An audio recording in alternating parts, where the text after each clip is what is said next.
By the Light of Kagutsuchi, by Ysavvryl.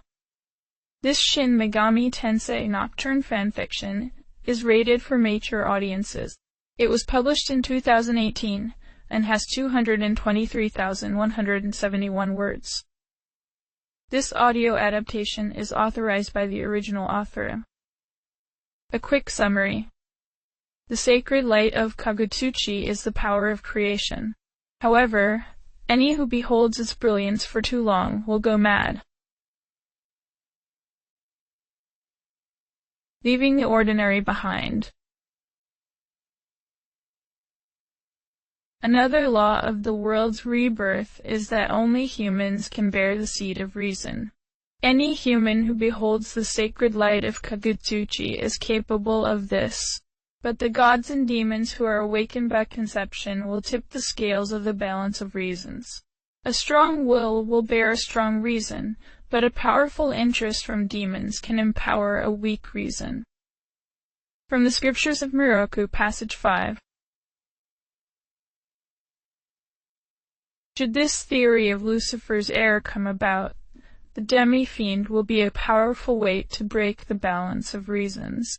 If the demi-fiend's interest counters that of a bearer of reason, the bearer should not allow the demi-fiend's power to grow, or else that reason is as good as stillborn.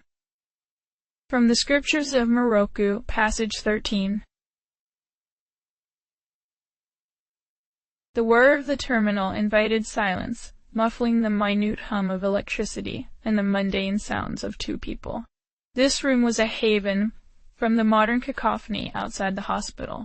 Unfortunately, the silent sanctity of this place was already disturbed. Her voice was quiet and respectful, but in this ugly world, serenity was frail. "There's no reason to," Hikawa said, setting a hand on the worn book at his side. "All that is needed is the power of the Lord and the maiden, a man and a woman." At minimum, that was two potential reasons. He could be sure that if her reason did not align with his, hers would be far weaker. Not even the power of god or demon could change the world's course from his designs. While Yuko tried to stand firm, her shoulders shifted towards a meek posture. She wasn't capable of fully defying him. "Perhaps that is the bare minimum," she said. "But the Scriptures speak as though there are more. Nature favors competition." "Indeed," Hikawa said, reviewing some passages mentally. "Now that our intent is declared, nature may call on others itself. But is it for that reason you propose this, or because of a futile hope of saving another?" Yuko shifted her balance, gripping her elbow to support herself mentally. "While I know all will pass with the death of the world, even those who have little fault by themselves, it would be fruitless for us as humans to try gathering all those that deserve a new chance. I would regret not being able to save at least one other. True." He listened and weighed the possibilities. She was a teacher who was not on good terms with what family of hers remained alive. From that, it was clear that she was most likely to attempt saving her students. They would be ill-prepared for what lay ahead, ignorant of what had to be accomplished. Any competing reasons from high schoolers would be simple to overwhelm with his own will and preparations. And on the off chance that the theory of the demi-fiend would become reality, it would be fascinating to see what occurred. All of Miroku's scriptures were written with certainty, save for the demi-fiend. Among those thoughts, the one that decided it was simple. It was better he know his rivals at the start than to discover a strong one, called by nature. "If that will take away your regrets, very well," Hikawa said with a small nod. "Would 3 be suitable? We wouldn't want too much noise to go into the rebirth of the world." Relieved, she bowed to him. 3 will work. Thank you, Hikawa. Just be warned that I would rather not be disturbed in the last hours of this tiresome world," he said, shifting his chair around to indicate that the discussion was done. "I will lock the basement gate to keep to myself." "I'll do what I can," Yuko said, then departed. There was still time. Closing his eyes, Hikawa reviewed his strategy. Even if he accounted for 3 extra reasons, there shouldn't be much he had to do. He had already planned for opposition, since most demons would not be that interested in his proposed ideal. The guidance of other humans, even if one surprised him, shouldn't keep him from completing his objectives. The most interesting thing would be if the demi-fiend showed up after all. Perhaps he could make an allowance to see how effective such a being could be, even if he ultimately meant to block them from interfering. If Hikawa had only allowed her one, the choice was simple. He allowed her 3, which forced Yuko to consider who else to assist.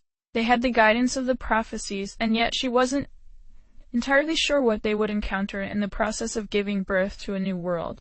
What would help the new world along? Who would be a danger to it, or give a violent form to it? She had some ideas, but nothing certain. It was easy to pick the one person she most wanted to sustain their will through these events, Naoki. As one of her students, she saw things in him that others did not. He seemed to be a thoroughly average student with nothing special to him. His grades were above average, but other students were more impressive. While he tried a few different clubs and sports, he wasn't attached to any of them. He even looked completely average for a Japanese youth. Although he had gray eyes, they weren't anything that stood out besides the unusual tint. Yuko felt like he simply hadn't found his own means to brilliance yet. While his grades weren't impressive compared to others in his grade, they were actually rising respectably well since he'd entered high school. Naoki was one of those for whom traditional schooling methods like memorization didn't work well. Once Yuko offered her students other ways to see things, he was one who thrived by them. She taught her students the ways that led her to excel. As her footsteps echoed in the empty hospital, she wondered if it wasn't her own vanity in wanting to give him a chance unlike any other. Out of all her students, he was the one who benefited most from her style of teaching. Yuko wanted to give him more time to pull out of a mediocre status. She ended up thinking about him a lot lately, less like a student, and more like a son of her own that she wanted to succeed. Well, it was impossible for her to have her own child, even if the time left for this world wasn't exceedingly brief. She had to make her choices quickly. Checking her phone, she noted that classes would be ending shortly. This would be a good time to ask them to come visit. But who else? Ysavvryl. He wasn't doing as well as Naoki in class. In nearly every paper he turned in, Yuko saw signs that Ysavvryl had rushed to get it done, possibly up near the deadline. But he was Naoki's closest friend. The pair of them joked around together and supported each other in classroom endeavors. As long as they stuck together, they should be able to help each other succeed even after the end of the world. And the third choice was even tougher. Chiaki. Naoki got along with all of his classmates, whereas Ysavvryl didn't. And neither did Chiaki, honestly. She was known as the rich girl, one with a more prominent family heritage than the rest. With cram school courses and her family's high expectations, she was among the top 3 students in the school. But Naoki was one of the few who would listen to her and treat her without jealousy. There had even been rumors this past school year that the two of them were dating. Whether that was true or not, Chiaki and Ysavvryl would certainly help Naoki. Yuko sent off messages to the 3, as if she were letting them know that she had opened visiting hours today. She had confidence that they would come, at least Naoki. After all, nature thrived with competition. Its choice seemed clear. She'd foreseen that he would be involved even if he claimed no allegiance with Gion or Mesian groups. He is chosen for 2 hidden talents. 1. He is one of the few who can withstand the transformation. Many unfortunates were lost before the affinity for Megatama was discovered. 2. He has no desire to reshape the world yet. He will bring no preconceptions into the Amelie universe. It is unlikely that another of such raw clay exists close by. In short, it was meant to be. Her mind felt a serenity that Hikawa yearned for. Her vision for the mundane was blurred by light. In this state, she could see through to what was truly important. It was in a time like this that she had accepted the need for the conception.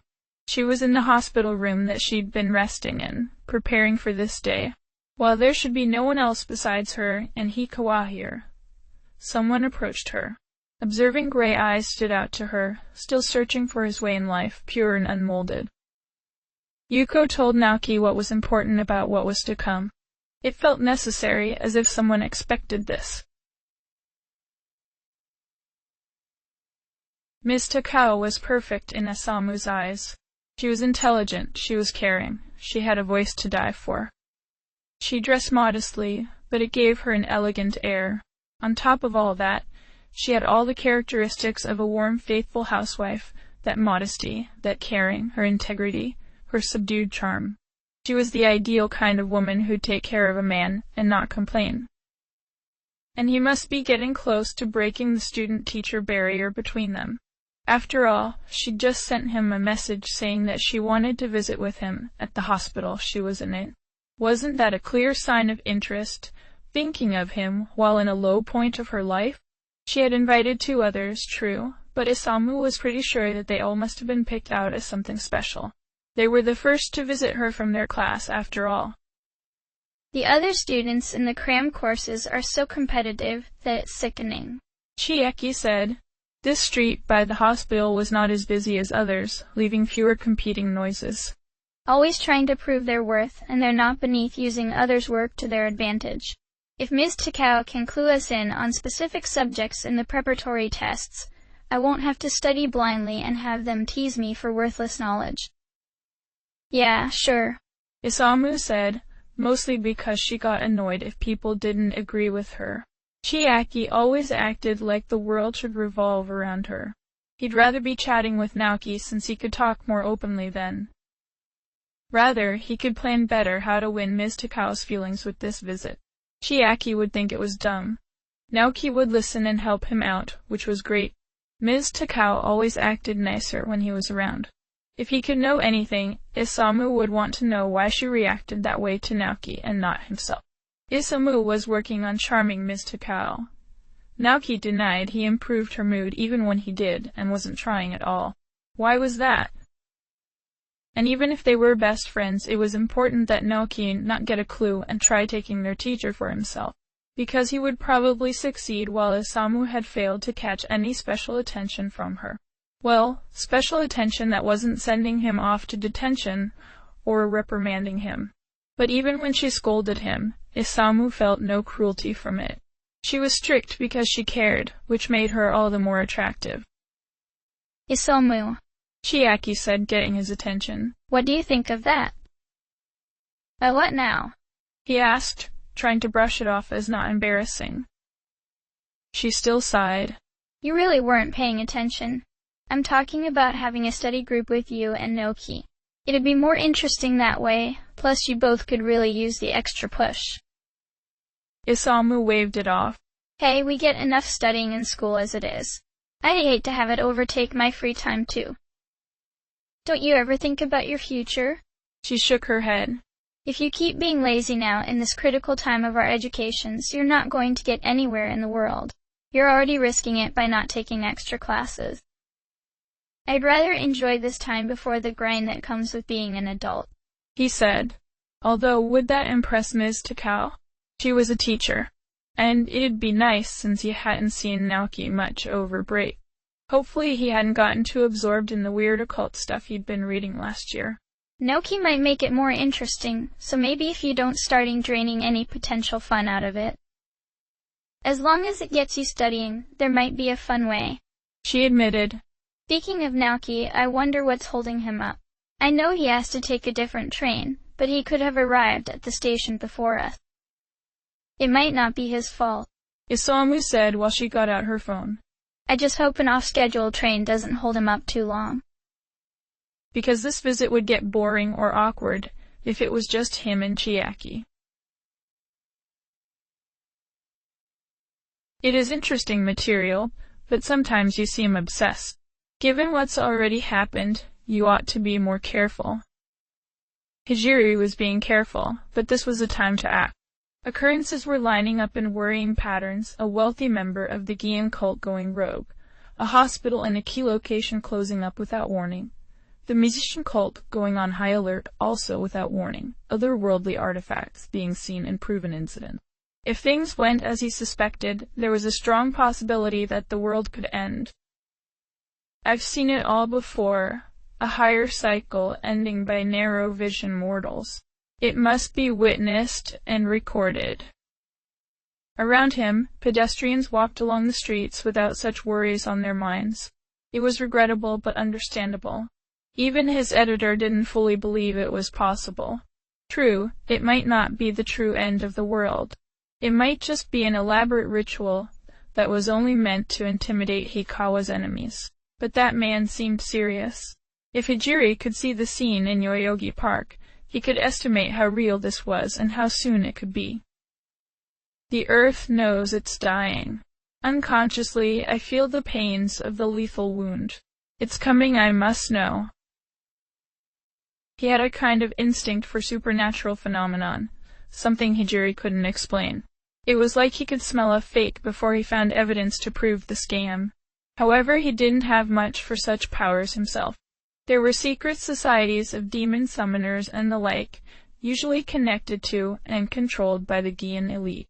Rituals tended to fail if he got involved. They will be alert if I regain the ability to summon. I can't let myself know that, or I will be in danger. The Gan and Mijin cults were kept in an uneasy truce. Hijiri looked over the park at a quiet entrance, searching for a way into the communications tower area. Despite the truce, there had been a conflict between the two in the construction area here. Many people did not believe in either cult because they did not believe in the supernatural. They lived mundane lives in modern society. Nothing bad about that, especially compared to the alternative. As such, the cults kept quiet to avoid ridicule, waiting for times of uncertainty when they could speak out.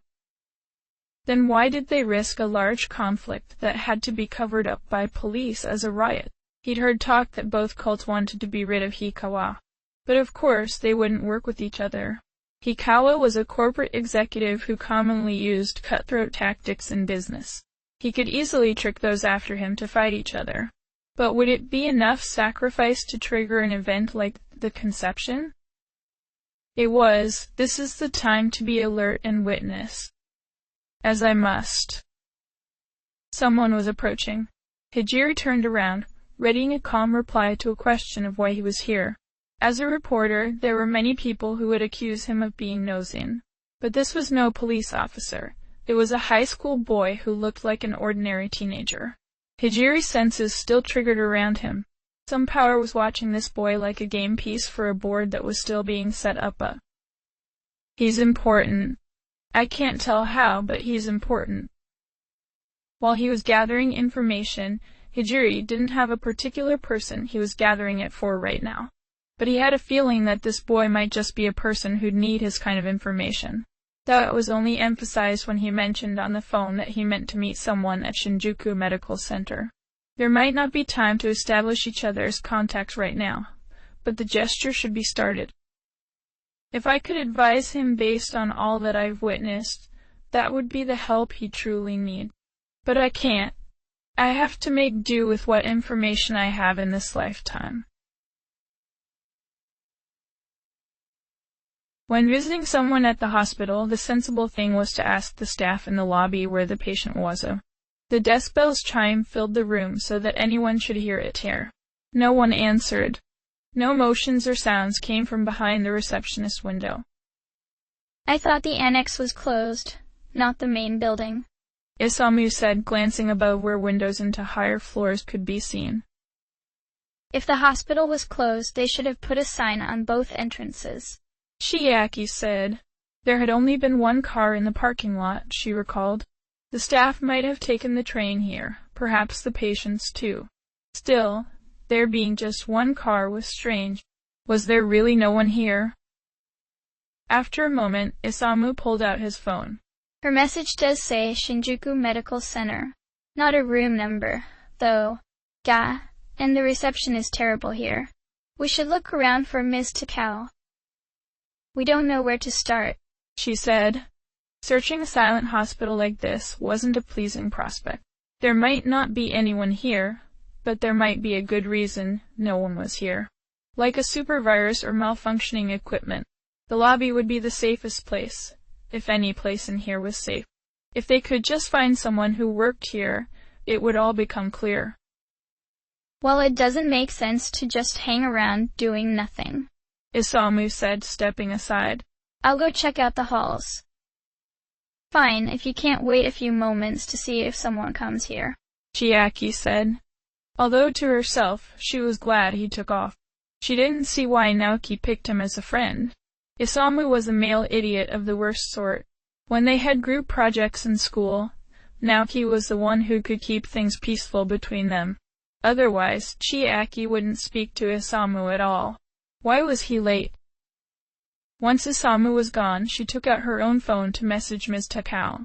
The reception bar was empty, just like he'd said. Chiaki put it away and looked back into the receptionist's office. Still no one. Feeling apprehensive but wanting answers, she found the door and went in. It wasn't locked and the area looked clean. Maybe in the closed office nearby. Hello? She called, opening that door. Sorry, but... No one was here either. Chiaki didn't consider herself superstitious, but her skin felt cold seeing this. Just in case, she went in and checked. While she didn't find anyone, she did spot a scheduled charts on the wall. The annex lobby was to be closed for a week to unspecified repair work from cyber communications. Patients were moved out to other hospitals, first from the annex building. Appointments were to be cancelled. People were to take a few days off, with the last day being today. While there were no explanations she could figure out from the shorthand, it was clear that no one was meant to be here today. Then why did Ms. Takao call them here? What was she even sick with? Now that this mystery was before her, Chiaki realized that no one at school had been clear on what was wrong with their teacher. She'd simply gone to the hospital sometime before the start of the new school year, and wasn't expected to be back until next week. Just in case, Chiaki picked up the phone on the desk nearby. There wasn't even a dial tone. This was wrong. Chiaki left the office to go back to the lobby. While that didn't make her feel any better, at least the exit was right there. She wanted to leave. Don't. But what about Isamu and Ms. Takao? True, she didn't like Isamu all that much. But she didn't want to see anything bad happen to him. And if their teacher was here, she should come check this lobby before long. She had asked them to come here. Someone opened the door to the lobby. Maybe their teacher, maybe a staff member, someone who could explain things. No, it was Naoki finally arriving. His arrival did make things feel more normal. She was getting worked up over nothing. There would be a reasonable explanation behind all this. They just had to wait on their teacher to arrive now, and Isamu to come back. But there was a quiet feeling in the back of her mind that something big was happening here. The golden sun shone bright in a gentle blue sky. A place of vivid trees spoiled with a gentle life stood by a metal and concrete skeleton of a new building. All around, so many buildings, so much life. Moving pictures showed up without magic, stretched across a building's face to spread news both local and globally. There was talk of violence, but it was a curious detached talk, as if such things happened infrequently. So this was a world where humans thrive. Supposedly, this world was dying too. It sure didn't look like it. The energy that throbbed around him from the peaceful inhabitants was more than enough to sustain him without hurting anyone. By itself, that was a miracle. Few people looked on him as anything more than an odd foreigner, with a long red scarf. That was the illusion, of course, but anyone sensitive to magic should notice the illusion itself. Perhaps it was that normal. Seeing what could be normal, he felt his strangeness sharply. It was a pity that this would end soon. Then this mission could begin. Although it made him feel leery, it was something to do until he could get back home. It'd be nice if this world could last on like this, though. Perhaps he could learn something useful from normalcy. Time was growing short. Feeling the emotions begin, he hurried his pace to the next corner. He'd spent too long looking around. He needed to be at that place. Otherwise, the death throngs of the world might even end him. There was still reason for him to survive, to get back home. Someone caught sight of the stranger and was curious for a moment about him. He turned a corner, sweeping an arm at his side in an odd gesture. Then he was gone as if he'd never been there at all. Naoki took a quick glance at the man in the red suit. He'd swiveled the chair back around so it was just his black hair and the blue paper charm that showed. That charm. It had seemed innocent enough, if out of place with the serious man that wore it. Yet all it took was a flick of the wrist, and this charm activated, nearly summoning up a dark creature with wings and curling horns. A few minutes ago he wouldn't have believed the sight of it, but something with this hospital made it feel like he and his friends had walked into another world. Whatever was going on, he did not want to stick around the man who'd summoned up a demon to kill someone who'd merely walked in on him. Naoki left to follow his teacher back to the elevator. She at least was a sensible person, even if she had acted like this all was normal. There were dozens of questions in his mind, but one should be asked first. Should we get Isamu and Chiaki? She was in the lobby, but he went to go search the annex. That would be nice, but we don't have time, Yuko said. She'd once said it was fine for him to address her with her first name outside of school, although Naoki still felt it was odd. Normally teachers were like another class of people, ones he didn't interact with aside from classes. Though they were people, so there was a chance they might become friends later. Why not? If our phones would just work, it'd be quick. They'd all been called to see her, and her given hours weren't up at all. Then again, that man had acted like time was up for everyone, and it felt like that might be. The Amala drums interfere with cell phones. I wouldn't recommend using them, she said. The conception has already been triggered. As long as they stay in the hospital, they'll be safe for that long. We'll be safe on the roof too. It'll be a good view over the city. Conception. The word recalled strange visions he'd had lately. He couldn't call them dreams as they felt too real. As human civilization grew ever stronger, the energy of the world faded. It would eventually die an agonizing long death. Civilizations would collapse as the world could no longer support them. But it would be too late to reverse the process. To save everyone that's suffering, the world could be returned to its womb, to be renewed and reborn in a new form. Conception seemed so abstract that he thought it was a strange fantasy his mind was stuck on. As they entered the elevator and he touched the button to send them up, Naoki was forced to think of it as real and happening right now. It shouldn't be possible, it should just be a fantasy. The rebirth of the world. When Yuko nodded without hesitation, his heart sunk. But the world and everyone on it must perish first. After a moment of silence, Yuko said, They must. It will be quick for them, before they can even realize it. Naoki closed his eyes. This wasn't right, but his mind froze up at the thought of it all. In minutes, everything that he knew, except those inside this hospital, would be destroyed. This really was a different world. But how could it all end? A death or two was normal, a fact of life he knew from 3 of his grandparents passing away. They seemed like they'd always be there, but then it was over for them. These streets, his parents, his school, his friends, they should always be there. This should be his senior year, a transition time to a new life. But it would all be gone, and some blind luck, or was it fate? Something brought him here to live through an entirely different transition, to the new life of the whole world. But was it really so bad that the old world had to die? What was so wrong that such extreme measures were needed? The bing of the elevator arriving was a rude sound. Yuko stepped out the door onto the ordinary-looking roof. I had a feeling you would know. What could he say to stop this? Was there anything he could do?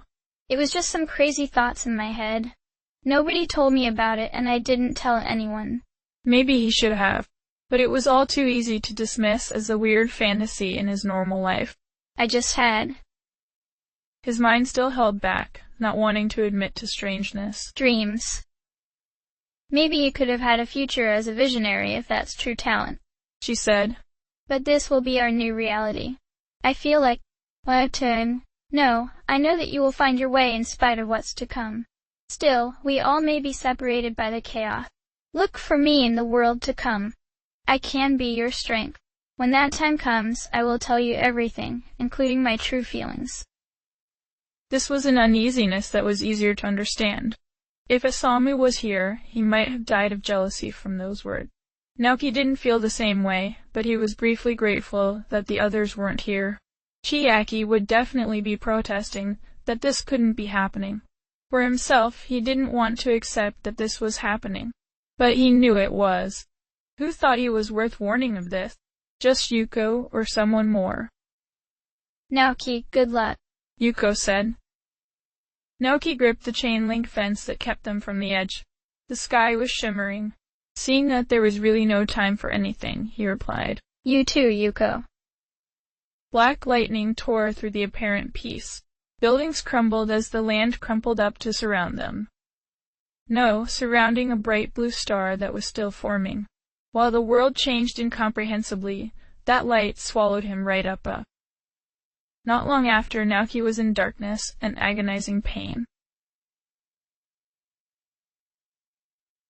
Will this lead to a new cycle of the world still imperfect? Will it finally become a wretched world bearing purity of law? Will it finally cast off the shackles of rebirth and end the Amala madness? I'm curious to know how this will go. Let's begin. End of chapter.